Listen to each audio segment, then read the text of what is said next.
Dragon Ball Super episode 119 was a bad episode. Going into it, the episode had neat ideas that were not executed well in the slightest. In fact, the best concept in episode 119 done well was when Kato Pessler and Vegeta were fighting. And then Kato Pessler performs his last attack, known as the Final Mission. As a retort, Vegeta does a Final Flash just to declare that this is still the best final attack. That isn't even a concept, however, and just a clever little joke added in. The choreography of the Kato Pessler vs Vegeta fight is quite bad and akin to something we'd see in the Battle of Gods arc, not in the Tournament of Power. Speed lines? Check. Repeated animation? Check. Explosions in the air? Check. Now, I'm aware that essentially every fight in Dragon Ball has these elements, but Kato Pessler vs Vegeta lacks any punch and doesn't have a standout moment that a lot of his Dragon Ball fights have. You could argue that the Final Flash vs Final Mission beam struggle was a standout scene, but it just didn't do anything for me. It's a shame too, since episode 119 has quite minimal amounts of heavy action moments, so they could have directed their attention to creating a better Vegeta fight in my opinion. Apart from that, this fails on all fronts really. I think the largest contributor to that is the lack of focus throughout the whole thing. In episode 118, the focus was on action mostly, and towards the end, drama. This week's episode, on the other hand, it doesn't know whether it wants to be dramatic, action-based, comedic, or mystery-focused. What we get then is just a mess of an episode. The real drama and tension in episode 118 is gone, and replaced with attempted, artificial drama and tension. Like when Piccolo was eliminated in this episode, it was simply brushed aside. Shouldn't the Universe 7 team react a little more when he was eliminated? Not only due to the fact that it's Piccolo and he's an important character, but this is also nearing the finale of the Tournament of Power. Of course they would react more, since it's so close to the end. Stakes are rising here,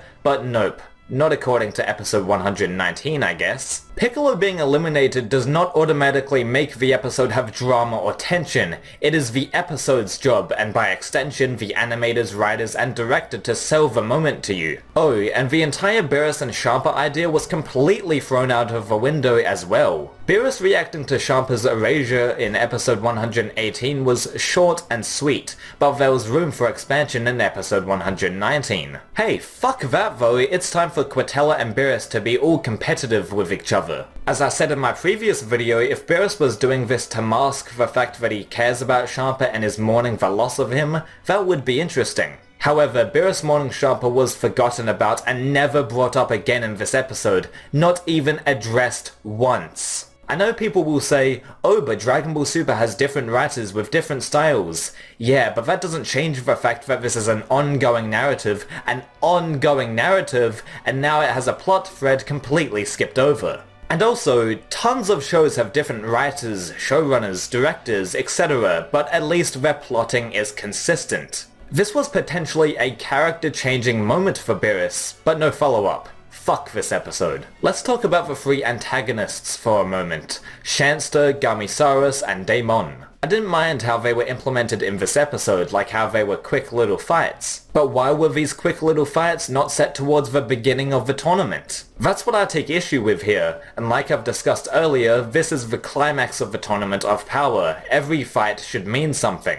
That is why there is no excuse for these filler-like, brushed-off showdowns in the end of the Tournament of Power. Anyway, the three villains were all interesting as ideas, but their execution was not great. We don't see the extent of their abilities, which dampens the episode as a whole. My favourite villain was Shanster and how he could create illusions of the race Tournament of Power contestants. This is ripe material to create drama off of. What if these illusions talked to Piccolo and Gohan, asking if participating in this tournament is the morally correct thing to do, putting all of these universes in danger by eliminating their team members? Gohan, who previously noticed the locket of one of the Universe 10 fighters previously, could have a reaction to this, and that would make for some dramatic moments in episode 119. Seeds were planted early in the arc to make Shanster's ability provide drama in the show. This isn't the case in the episode, and the ability is just incorporated for no other reason than fan service maybe? Moving on to Gamisaurus, who is an invisible creature. We saw a similar enemy type before in the Barber arc in Dragon Ball with the Invisible Man. Unfortunately, Roshi is already eliminated from the tournament and Cauliflower is too, so no nosebleeding can occur to reveal the enemy. To the episode's credit, I do enjoy how Beerus mentions that this trick of being invisible is so old school, which pays homage to both the Invisible Man in the Barber arc as well as the classic Invisible Man 1933 film. Toei is aware that the Gamisaurus type character has been done before, so I dig this line by Beerus. Gamisaurus quickly eliminates Kato Pessler and almost does the same to Vegeta.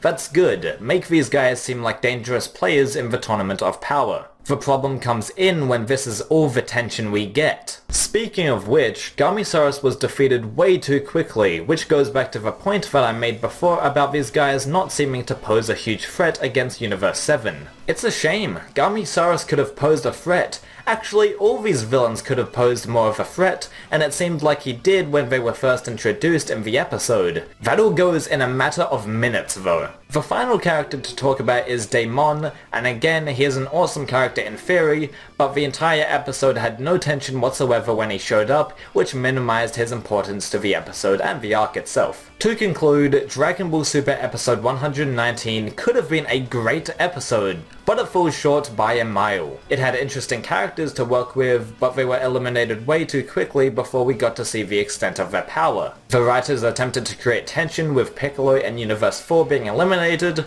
but that failed because there was no proper build-up, reaction, or lasting effects to those two events. The build-up of the first antagonist, Gamisaurus, was quite good though, but all too brief. Beerus had a flawed continuation from last week's episode since, well, they didn't even address Champa in it, and overall, episode 119 really felt like an afterthought for Toei. Let's hope they do better next time. Please rate, comment, and subscribe, and I'll see you later.